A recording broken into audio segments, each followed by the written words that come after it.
Pemerintah Kota Bandar Lampung menyiapkan 10 miliar lebih untuk melunasi tunggakan program pelayanan kesehatan masyarakat di dalam APBD Perubahan 2025.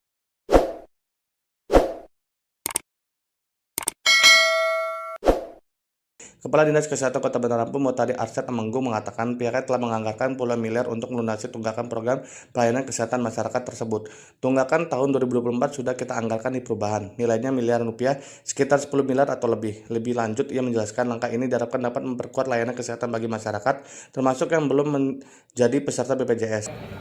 Ada catatannya, tapi di perubahan ini sudah kita anggarkan ya. Berapa itu, Bang? Di perubahan ini kita anggarkan untuk rumah sakit Adadi dengan rumah sakit Abdul Muluk.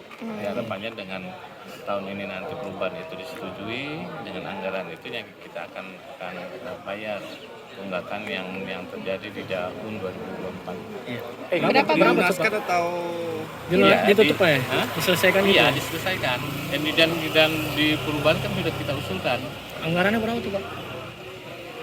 Apa ya, ada takut salah tapi kisaran Kisaran aja, Pak, 20 miliar, Pak. enggak lebih kayaknya, tapi nanti aja lah Miliaran, Pak, ya? ya miliaran aja lah ya. miliaran. kayak untuk swasta kita ada tunggakan nggak? Nggak ada Yang lain nggak ada? cuma Adadi sama Adadi sama Abdul Muluk. Abdul Muluk aja, Pak, ya?